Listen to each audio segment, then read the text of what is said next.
Hello दोस्तों, आज हम डिस्कस करने जा रहे हैं सेकेंड एग्जाम बूस्टर सीरीज। तो एग्जाम बूस्टर जो है हमारा, उसका सेकेंड पार्ट आज हम स्टार्ट कर रहे हैं। इसके अंदर हम केमिकल काइनेटिक्स के कुछ न्यूमेरिकल्स करेंगे जो आपके अपकमिंग एग्जाम में स्पेशली सेक्शन सी और बी के अंदर पूछे जाते हैं। किस तरीके से पूछे जाते हैं उसको हम कम समय में कैसे सोल्व करें, मिनिमम टाइम रिक्वायरमेंट के अंदर कैसे सोल्व करें, उसको हम यहाँ पर आज अप्लाई करके देखेंगे। ठीक है, तो मेरा सबसे पहले आपका क्वेश्चन लिखा हुआ है बोर्ड पे, ध्यान से देखना क्या कहा मैंने। क्वेश्चन है a plus B plus C give the product D। ठीक है, क्या प्रोडक्ट दे रहा है आपको? D।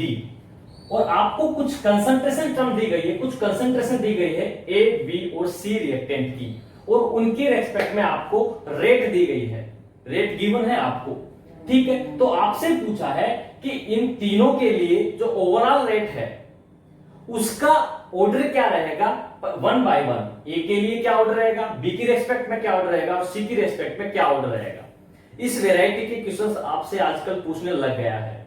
आई थिंक दिसंबर 2017 के अंदर आपसे यहां से सवाल पूछा था। ठीक है, किस प्रकार से सवाल सोल्व करना है आपको ये ध्यान में देखना है, इसको अपने ट्रिकली सोल्व करने की कोशिश करेंगे। सबसे पहले मैं आपको बताऊं, इस प्रकार के क्वेश्चन में आपको क्या ध्यान में देना है कि रिएक्टेंट कितने हैं। यदि रिएक्टेंट एक से ज्यादा है तो हम यहां पर ओस्टवाल डाइल्यूशन मेथड को यूज में लेते हैं। किस वाले मेथड को? ओस्टवाल डाइल्यूशन मेथड को।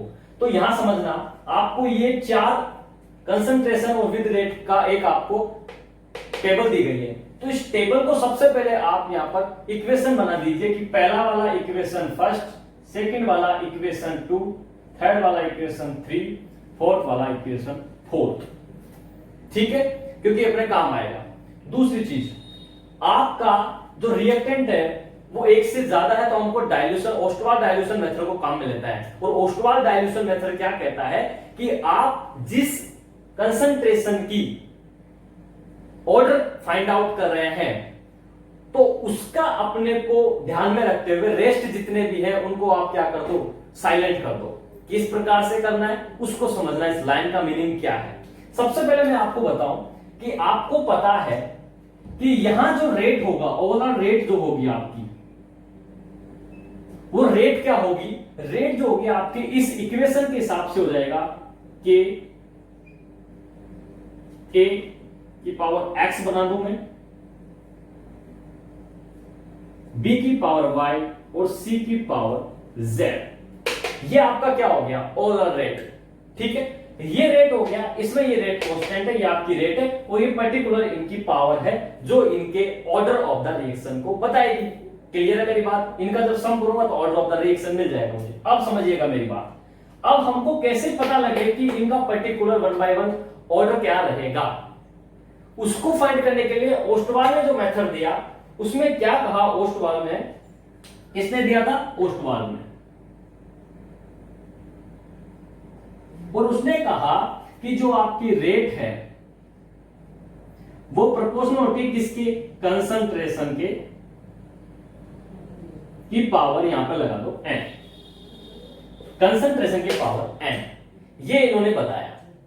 अब कौन कौन सी रेट किस किस प्रकार से कंसंट्रेशन के साथ वेरी करेगी वो हम यहां पर 1 by 1 समझने की कोशिश करते हैं। सबसे पहले हम लेते हैं कि हम डिस्कस कर रहे हैं कि ए के अपने को क्या निकालना है, ऑर्डर फाइंड आउट करना है। किसका? एक रिएक्टेंट का। तो इसके लिए हम क्या करेंगे उसको समझना। जब ए के बारे में डिस्कस कर रहा हूं मैं, तो अपने को जो बी और सी है उसको क्या करना पड़ेगा? कांस्टेंट करना पड़ेगा। कांस्टेंट का मतलब उनको साइलेंट करना पड़ेगा। तो उनकी वो कंसंट्रेशन ले लीजिए जिनको हम दो इक्वेशन लेने पर रेस्ट जो बी और सी है उसकी कंसंट्रेशन इक्वल हो। जैसे मैंने मान लीजिए कि अपने को ए का निकालना है, तो ए में तो वेरी करनी चाहिए, 1 और 2 वेरी कर रही है, लेकिन बी और सी में देखिए यहां पर 1 and 1 और यहां पर भी 1 and 1। तो यहां पर क्या हो गया? इस प्रकार से कांस्टेंट की तरह ये ट्रीट करेंगे। तो ये क्या हो गया? साइलेंट, यहां वेरी कर रहा है। तो इस वाले में किस पैटर्न से सोल्व करेंगे समझिएगा। जब मैं नंबर 1 की बात करता हूं तो मेरे को एक ही ऑर्डर फाइंड आउट करना है, तो मैं क्या लिखूंगा उसको समझो। मैं लिखूंगा कि rate R2 divided by R1 is equal to C2 divided by C1 of A की पावर यहां पर मैंने क्या लिया x, तो यहां पर मैं n की जगह x ले लूंगा। क्लियर है? अब समझिए R2 R1 C2 C1 क्या है। R2 R1 का मतलब हो गया ये वाली रेट, सी मतलब इक्वेशन 2 के लिए जो रेट है और इक्वेशन 1 के लिए रेट है। तो देखो R2 की जगह क्या फिल करूंगा मैं लिखूंगा 4 multiply 10 to the power -3 divided by R1 मतलब फर्स्ट इक्वेशन वाला 2 इंटू मल्टीप्लाई बाय 10 की पावर -3। ये तो हो गई रेट की बात। मैं बात करता हूं कंसंट्रेशन ए की। इक्वेशन 2 के लिए 2 है, इक्वेशन 1 के लिए 1 है। इट मींस 2 डिवाइडेड बाय 1 की power x। That's important. Clear है? अब समझिएगा इंपॉर्टेंट बात। अब यहां पर समझने की बात क्या है कि जैसे ही मैंने ये लिखा, यहां पर देखिए आप, इसको मैं कैंसिल करके देखूं तो ये वाला पार्ट इस वाले पार्ट से 2 टाइम डिवाइड हो रहा है। ठीक है? कितने टाइम? 2 टाइम डिवाइड हो रहा है। तो यहां पर और यहां पर मैं इक्वल करूं, यहां पर और यहां पर यदि मैं इक्वल करता हूं तो मुझे क्या मिल रहा है कि 2 इज इक्वल टू 2 की power x। 2 is equal to 2 की पावर x मिल रहा है। तो अब मुझे क्या है इंपॉर्टेंट, सुनना मेरी बात, x की क्या वैल्यू लूं, x की क्या वैल्यू लूं कि वो इस 2 के इक्वल हो जाए। x की क्या वैल्यू लूं जिसका वैल्यू इस 2 के इक्वल हो जाए। इट मींस मैं यहां पर x इज इक्वल टू 1 लेता हूं। क्या ले रहा हूं मैं? x is equal to 1। ध्यान से समझना, मैंने लिया x इज इक्वल टू 1, तो आपका 2 इज इक्वल टू 2 हो जाएगा कि नहीं हो जाएगा? क्योंकि 1 लेते यहां पर क्या हो गया, 2 is equal to 2।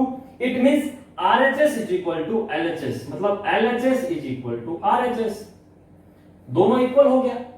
It means जहां मैं x की बात कर रहा था, जो ऑर्डर था कंसंट्रेशन A के लिए, उसका ऑर्डर क्या निकल के आ गया मेरे सामने? 1। मेरी बात समझ में आई? 1 किस प्रकार से फाइंड आउट हुआ, समझ में आई? दूसरी बात, अब मैं बात करता हूं आपके सामने कंसंट्रेशन ऑफ B के लिए क्या ऑर्डर बनेगा उसको समझना, उसको मैं डिस्कस करता हूं। 1 के लिए पता लग गया अपने को, अब समझिएगा 2 के लिए। देखना, ध्यान से समझना, मैं बात करता हूं 2 के लिए। 2 के लिए मतलब A और C की कंसंट्रेशन कांस्टेंट होनी चाहिए। A और C की कंसंट्रेशन कांस्टेंट होना चाहिए। इट मींस या मैं कहूं इसका टर्म और इसका टर्म ले लूं और इसमें भी ये और ये ले लूं, लेना इक्वल ही पड़ेगा। इट मींस B वाले के लिए तो 1 और 3 इक्वेशन जब लेता हूं तो 1 और 2 आ रहा है, इसका मतलब वेरी कर रहा है, जिसका मुझे फाइंड आउट करना है। और जो रेस्ट A और C है इनका क्या है? कांस्टेंट, मतलब रेस्ट है। तो इस वाली सिचुएशन में मैं क्या यदि काम में लेता हूं, इक्वेशन कौन सी? Equation number 1 and equation number 3।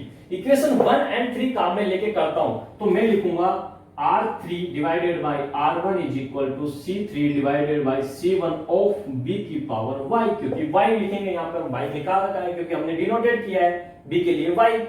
तो यदि ये लेता हूं, इट मींस यहां पर देखिए R3 का मान क्या है? 8 इंटू 10 टू द पावर -3 और 1 का मान है 2। तो लिखिए 8 into 10 to the power -3 divided by 2 into 10 to the power -3 is equal to C3 और C2 क्या है? C3 और C1 क्या है? C3 ये रहा, C1 ये रहा। इट मींस 2 डिवाइडेड बाय 1 की पावर y। यदि मैं इसका डिवाइड करता हूं तो कितने टाइम कैंसिल आउट होता है? ये होता है 4 time. 4 time, it means 4 is equal to 2 की पावर y। Got it? यहां तक क्लियर है? Is it clear? नाउ अब देखिएगा 4 इज इक्वल टू 2 की power y। It means y की क्या वैल्यू लूं कि यहां 4 के इक्वल हो जाए। दैट्स इट, यही अपना पॉइंट था कि y का क्या वैल्यू लूं कि वो 4 के इक्वल हो जाए। इट मींस यहां पर मैं क्या करूंगा कि यदि y इज इक्वल टू, ध्यान से समझिएगा, y इज इक्वल टू 2 लेता हूं मैं, y इज इक्वल टू 2 लेता हूं तो 4 इज इक्वल टू 2 की पावर 2। 2 की पावर 2 कितना हो गया? 4। It means 4 is equal to 4। LHS is equal to RHS। Got it my point? It means यहां पर जो y का वैल्यू होगा, जो कितना होगा? 2 होगा, जो इसको इक्वल कर रहा है। It means B concentration B के लिए जो ऑर्डर रहेगा B की रेस्पेक्ट में क्या निकल के आया आपका? 2। तो x की रेस्पेक्ट में क्या था? 1 और y के रेस्पेक्ट में कितना निकल के आया 2। यहां तक मेरी बात आपको समझ में आ रही है? समझते गए, बहुत ध्यान से समझिएगा, बहुत शानदार ट्रिक है, इसको अप्लाई करेंगे आप मैक्सिमम सवाल सोल्व कर सकते हैं प्रीवियस ईयर में। फिर मैं आपको कुछ क्वेश्चंस बाद में दूंगा ताकि आप वहां पर सोल्व करके इस टॉपिक के ऊपर, इस वेराइटी ऑफ क्वेश्चंस के ऊपर फिनिशिंग ला सकें। अब मैं बात करता हूं कंसंट्रेशन सी के लिए रेस्पेक्ट में ऑर्डर क्या निकलेगा। इट मीन सी की बात कर रहा हूं तो मेरा ए और बी क्या होना चाहिए, रेस्ट में जाना चाहिए। जब ए और बी को रेस्ट में भेजना है तो उस वाली टर्म को ले लो जो आपके यहां पर ए और बी को कांस्टेंट कर रही हो। तो मैं लेता हूं equation number 2 and equation number 4। Equation 2 और 4 का मतलब हो गया सी की बात कर रहा हूं तो यहां तो वेरी कर रहा है, गुड, कोई इश्यू वाली बात है ही नहीं। और यहां देखिए बी कितना है 1 एंड 1 रेस्ट वाली सिचुएशन में आ गया, और आपका ए जो है वो 2 और 2 ये भी रेस्ट वाली सिचुएशन में आ गया। इट मींस यदि मुझे सी की कंसंट्रेशन निकालनी है तो मुझे इक्वेशन 2 और इक्वेशन 4 काम में लेना पड़ेगा, क्योंकि उस वाली सिचुएशन में बी और ए की कंसंट्रेशन रेस्ट में चली गई। इस मींस मैं लिखूंगा यहां पर आपके सामने C4 divided by C2 sorry R2 divided by R2 is equal to, ध्यान समझिएगा, C4 डिवाइडेड बाय C2 की पावर Z, क्योंकि मैंने C के लिए लिया है Z, जो यहां पर ऑर्डर को बता रहा है रेस्पेक्ट टू C। सो अब समझिएगा यहां पर क्या होगा कि जैसे ही मैं R4 और R2 की बात कर रहा हूं तो R4 1.6 10 to the power -2, figure समझिए -2। गलतियां हो ही नहीं सकती, क्वेश्चन बहुत इजी होते हैं, केवल वो आपको यहां पर डाटा देने के वक्त पावर में ऊपर नीचे करेगा, ताकि क्योंकि आपको आदत पड़ी है पावर 3 की और यहां पर लास्ट में दे दिया उसने पावर 2, तो ये आपको ध्यान रखना है ताकि आप डिवाइड करें तो वहां पर गड़बड़ ना करें, फिर आपको वहां पर इक्वल करने में बड़ी दिक्कत आएगी। तो देखिए 1.6 10 टू द पावर -2, तो 1.6 into 10 to the power -2 divided by equation 2 4 into 10 to the power -3, ठीक है। और इक्वल टू क्या हो जाएगा आपका C4 कितना है यहाँ पर 2 और C2 कितना है 1, तो 2 divided by 1 is equal to Z, that's it. अब समझिएगा 2 और 3 है, इसको कैंसिल करने में दिक्कत आएगी, तो हम क्या करते हैं कि इसको यदि मुझे 3 बनाना है तो मैं यहां पर इसको 16 कर लूं तो ये मेरा क्या बन जाएगा 3 बन जाएगा। ये आप छोटी कैलकुलेशन आप आराम से कर सकते हैं। जैसे आपने ये किया, अब क्या हो रहा है इसमें इसका डिवाइड करके देखते हैं कितना टाइम हो रहा है, तो ये जा रहा है आपका 4 टाइम। कितना टाइम कैंसिल आउट हो रहा है 4 टाइम। 4 टाइम कैंसिल होने का मतलब हो गया 4 इज इक्वल टू 2 की पावर Z, 2 की power Z। It means Z का मैं क्या वैल्यू लूं कि आपका ये इस 4 के इक्वल हो जाए, दैट्स इट। तो Z का मैंने वैल्यू लिया 2, क्योंकि ये आप इजीली फाइंड आउट कर सकते हैं, कुछ भी आए आपको, चाहे दशमलव वाले संख्या में पॉइंट में पूछे तो भी आपका ये जो होगा डिविडेशन ये बहुत सिंपल होगा, आप न्यूमेरिकल कर सकते हैं। तो जैसे ही Z की वैल्यू 2 रखता हूं तो 4 इज इक्वल टू 2 की पावर Z की जगह रखूंगा 2, तो आपका 4 is equal to 4, it means LHS is equal to RSS, got it. जैसे ये करते हैं इसका मतलब Z का वैल्यू कितना आ गया आपका 2, तो आपको जब x, y और z का वैल्यू मिल गया तो यहां हम इसको यूज करेंगे तो रेट अपनी फाइंड आउट हो जाएगी। तो ओवरऑल रेट क्या निकल के आ रही है, x की जगह 1, y की जगह 2 और c की जगह 2, ये आपका निकल गया है। अब इस 4 ऑप्शन में आप क्रॉस चेक कर लीजिए। Option number D, option number D आपका क्या है, करेक्ट है। यहां तक मेरी बात समझ में आ गई आपको।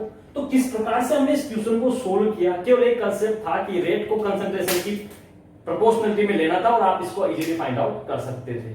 यहां तक मेरी बात आपको समझ में आ गई होगी इस एग्जांपल को देखने के बाद। अब हम डिस्कस करते हैं क्वेश्चन नंबर 2। तो अब हम बात करते हैं क्वेश्चन नंबर 2 की।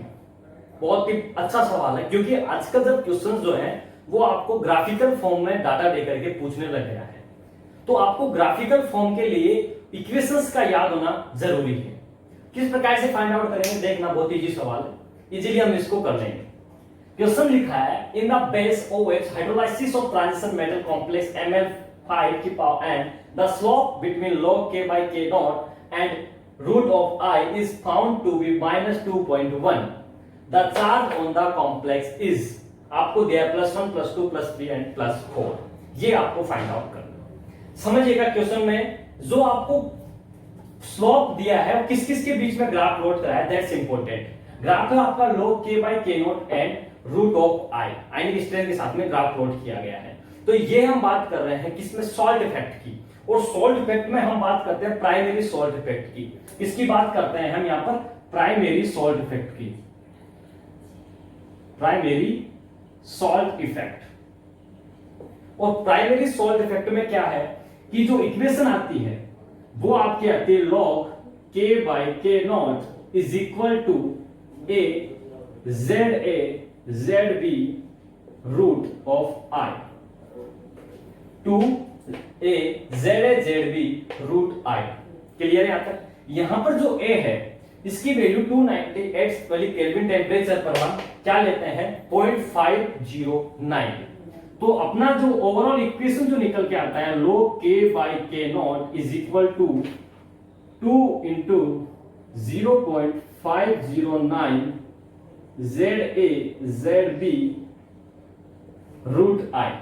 इसका मल्टीप्लाई करेंगे तो हमको मिल जाएगा 1.018 ZB root of i log of k by k naught. ये इक्वेशन आपके निकल के आ जाती है प्राइमरी सॉल्ट इफेक्ट के ड्यूरिंग। अब इसमें से समझना मुद्दे की बात क्या है कि आपका यहां प्लॉट ड्रॉ करवाया log k by k naught and root of i के बीच। जैसे इसके बीच यदि प्लॉट ड्रॉ करवा रहा है तो इसमें समझना, जब हम प्लॉट ड्रॉ करते हैं तो प्लॉट किस प्रकार से बनेगा, उसके अंदर ये प्लॉट बनेगा आपका y बराबर mx का, y बराबर mx का। ये y हो गया आपका, ये हो गया आपका x। तो ये जो रेस्ट पार्ट बचा ये आपका क्या करेगा, m स्लोप की तरह बिहेव करेगा। तो y बराबर mx का जो प्लॉट आएगा उसमें ध्यान दीजिएगा इस प्रकार से आपका प्लॉट बनेगा। और ये जो स्लोप की वैल्यू होगी यहां पर क्या है आपका log of k by k naught root i। तो ये जो आपका 1.018 ZA और ZB जो है ये आपका स्लोप को इंडिकेट कर रहे हैं। और आपको स्लोप की जो वैल्यू दी गई है वो है -2.1। -2.1 स्लोप की वैल्यू है। तो आप समझिएगा कि हम किसके इक्वल करेंगे उसको समझिए। ये चीज पता है जेड और जेड भी क्या है, चार्ज है ए के ऊपर एंड बी के ऊपर, ये चीज समझना। तो अब देखिए ध्यान से, आप समझने की बात क्या है उसको समझो। इसके इक्वल है तो मैंने कहा कि आपको चार्ज ऑन कॉम्प्लेक्स पूछा है। क्या पूछा है, चार्ज ऑन कॉम्प्लेक्स। तो मैंने लिखा कि 1.018 ZA ZB is equal to -2.1। यही है आपका -2.1। अब ध्यान से क्या देना है कि आपको जो ZB है जो आपका नेगेटिव साइन होता है उसका अपने को पता है मान कितना दे रखा है, पावर जो चार्ज है वही चार्ज, ओवे चैन का चार्ज कितना होता है यहाँ पर -1। तो Z जो B है वो आपका हो गया आयनिक चार्ज, इसका हो गया आपका -1। क्लियर है? तो ZA अपने को फाइंड आउट करना है, जो ही क्या होगा, चार्ज ऑन कॉम्प्लेक्स। तो आप जब इसको लिखेंगे तो यहां पर क्या करेंगे उसको समझिए आप। 1.018 ZA -1 इज इक्वल टू -2.1। ये वाली वैल्यू जब इस तरफ लेके जाते हैं तो ZA क्या निकल के आता है आपका -2.1 डिवाइडेड बाय 1.018 इंटू -1। यहां से माइनस कैंसिल करेंगे और ये वैल्यू का डिवाइड इससे करते हैं हम, तो ओवरऑल हमको जो ZA मिलता है वो कितना मिलेगा आपको 2। ZA कितना मिला 2। चार्ज भी इंपोर्टेंट है। जब आपको पता लग गया कि ZB का चार्ज माइनस है तो इसका साइन क्या होगा आपका प्लस होगा। क्या होगा, प्लस होगा। तो इजीली हमने अपने आंसर की तरफ मूव करके ऑप्शन नंबर बी आपका क्या है यहाँ पर करेक्ट है। ये क्वेश्चन आपसे प्रीवियस ईयर में पूछा गया है। तो आपको क्या ध्यान रखना था, केवल ये इक्वेशन आनी चाहिए प्राइमरी सॉल्ट इफेक्ट की। यदि वो आती है तो आप इजीली आप कर देंगे। आजकल जो क्वेश्चन है इसी वेरी पर आपको स्लोप ग्राफ के प्लॉट में आपसे पूछने लग गया है, स्लोप इंटरसेप्ट का। लास्ट वीडियो में हमने देखा था कि किस प्रकार से आपके कैटलिस्ट जो है माइकलस मेंटेन है या फिर जो आपका लीवर ब्लॉक था उसमें प्लॉट में किस प्रकार से डाटा लेके 1/r और 1/s के बीच में आपसे क्वेश्चंस करवा रहा था। तो दैट्स इंपॉर्टेंट कि आपको किस प्रकार से ये समझना है, ये आपको पता लगाना है। तो ट्रिक्स आपको पता लगी, फॉर्मूले में डाटा फिल करना है, आप आराम से ये क्वेश्चंस कर सकते हैं। इंपॉर्टेंट क्वेश्चन था इस सॉल्ट जो है प्राइमरी सॉल्ट इफेक्ट, इसके ऊपर क्वेश्चंस आपसे आने वाले एग्जाम में पूछा जा सकता है। क्लियर है यहाँ तक मेरी बात? तो आपका क्वेश्चन नंबर 2 भी आपको समझ में आ गया होगा। अब मैं बात करता हूं क्वेश्चन नंबर 3। क्वेश्चन नंबर 3 में क्या है, इजी क्वेश्चंस हैं बट ट्रिकली है। सेक्शन बी के अनुसार ये बहुत इंपॉर्टेंट सवाल बनता है। क्यों बनता है मैं आपको बताऊंगा। What is the unit of second order reaction rate? What is the unit of second order reaction rate? तो सेकेंड ऑर्डर के लिए आप क्या आंसर पिक करेंगे? वीडियो को पॉज करके मुझे ऑप्शन के आंसर जवाब देके बताइए। वीडियो पॉज करिएगा और आंसर बताइए मुझे कमेंट बॉक्स में कि क्या होगा। समझिएगा कारण क्या है मेरा इस सवाल को करवाने का, कि मोस्ट ऑफ द स्टूडेंट्स क्या करते हैं, जब ये क्वेश्चन आता है सेकेंड ऑर्डर जैसे ही दिमाग में आया सीधा स्ट्राइक करता है कि यूनिट पूछिए तो litre per mole per second, एक सेकंड में उसका आंसर सी पिक करके चले जाते हैं। लेकिन ध्यान क्या देना है कि आपसे पूछा क्या है, इस चीज को ध्यान से समझे। यदि आप क्वेश्चंस को 2 बार रीड करते हैं तो आपको आंसर मिल जाएगा। क्वेश्चंस में पूछा है आपसे रिएक्शन की रेट, और रिएक्शन की जब रेट पूछिए तो ध्यान देना रेट जो होती है, क्या जो आपकी रेट है, रेट ऑलवेज जो आपकी यूनिट रहेगी रेट की वो होगी आपकी मोल पर लीटर पर सेकेंड, ऑलवेज एंड ऑलवेज।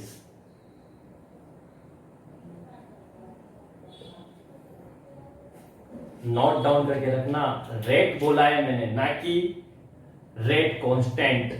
जब मैं रेट की बात कर रहा हूं तो चाहे वो सेकंड ऑर्डर हो, चाहे फर्स्ट ऑर्डर हो, चाहे 0 ऑर्डर हो, चाहे 3/2 ऑर्डर हो, ऑलवेज एंड ऑलवेज क्या रहेगा, मोल पर लीटर पर सेकंड रहेगा। क्लियर है मेरी बात यहाँ पर? तो क्या चीज थी कि क्वेश्चंस को ध्यान से रीड किए। यदि मैं यहाँ पर पूछता हूं what is the unit of 3/2 order reaction rate, तो आपका क्या आंसर होता? सेम वही आंसर होता, मोल पर लीटर पर सेकंड, ना कि आप रेट कांस्टेंट का इक्वेशन से आप अप्लाई करके निकालते। क्लियर है मेरी बात? तो यहां पर litre per mole per second ना होकर के आपका आंसर क्या होगा, मोल लीटर पर सेकंड। ऑप्शन नंबर ए आपका यहां पर क्या है, करेक्ट आंसर होगा।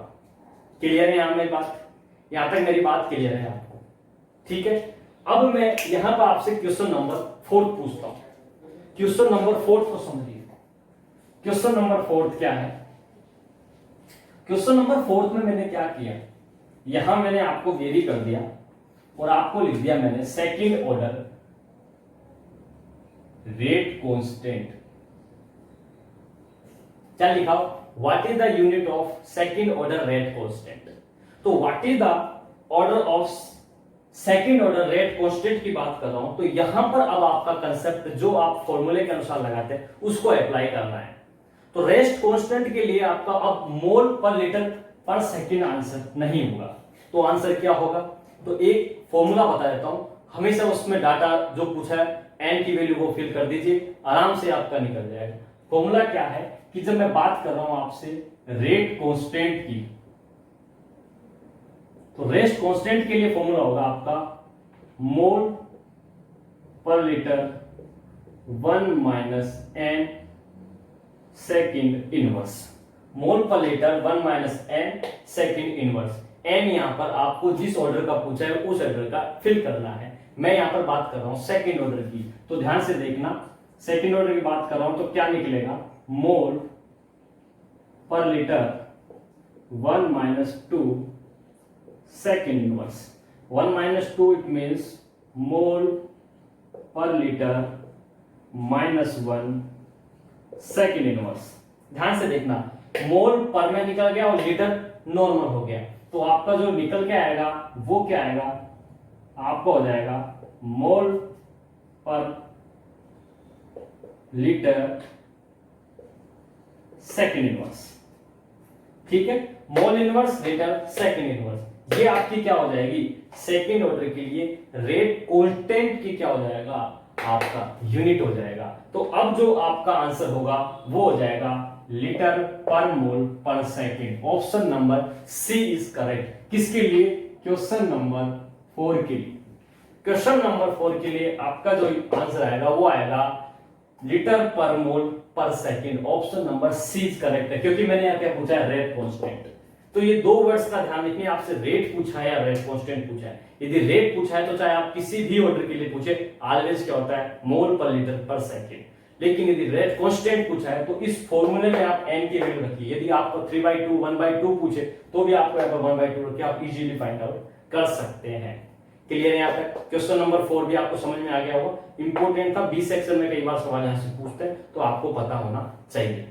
क्लियर है? अब मैं बात करता हूँ क्वेश्चन नंबर 5। अब क्वेश्चन नंबर 5 को समझिए और यहाँ से हम निकालेंगे ट्रिक, जो सेक्शन बी के अंदर मैक्सिमम टाइम आपसे क्वेश्चन पूछा जाता है। क्वेश्चन क्या है, concentration versus time graph is given. आपको दो ग्राफ दिए गए हैं, कंसंट्रेशन वर्सेस टाइम का, और आपसे पूछा है find out the order of the reaction.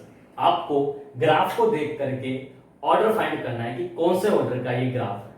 ठीक है, तो इस क्वेश्चन को करने की आपको किसी भी फॉर्मूले को अप्लाई नहीं करना, मैं आपको ट्रिक देता हूं, उस ट्रिक को अप्लाई करके हमें से हम 1 सेकंड में इसका आंसर निकाल देंगे। ट्रिक क्या है, एक बार उसको समझ लीजिए, ताकि हम फिर डायरेक्ट इन ग्राफ्स को देखकर ऑर्डर फाइंड आउट करें। पहली बात, यदि आपका ग्राफ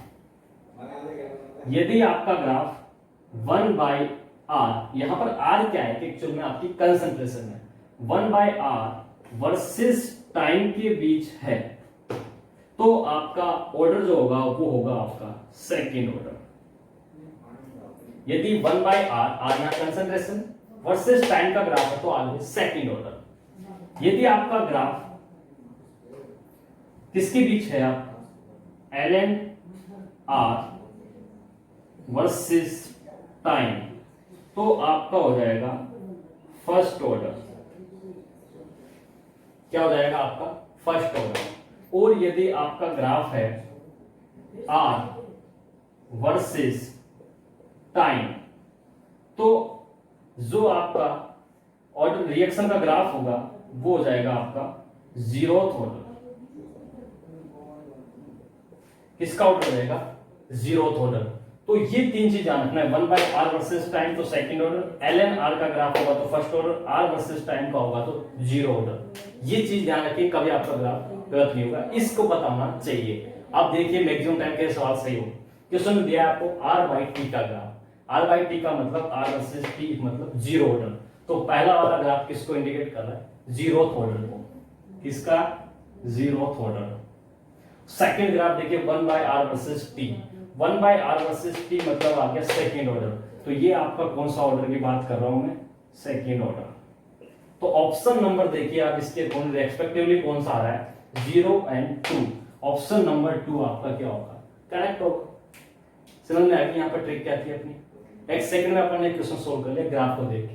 केवल ध्यान क्या रखना था कि r/t है या ln r/t है या 1/r/t है। क्लियर है यहाँ तक मेरी बात? ये चीज अपने को पता होना चाहिए, अपन क्वेश्चन सोल्व करें। आज हमने डिस्कस किया एग्जाम बूस्टर का सेकंड पार्ट। अब हम फिर डिस्कस करेंगे, हो सकता है नेक्स्ट वीडियो में हम थर्मोडायनेमिक्स के क्वेश्चंस को लेकर के डिस्कस करें, क्योंकि हम यहाँ पर अब मिक्सिंग ऑफ क्वेश्चंस को लेकर चलेंगे, ताकि एग्जाम तक आपके सारे जो फिजिकल के पोर्शन है उसमें वैरायटी ऑफ क्वेश्चन सोल्व हो सके। तो ये हमने यहाँ पर आज 5 क्वेश्चन डिस्कस किए, इंपॉर्टेंट ध्यान से देखना। ठीक है, all the very best, thank you.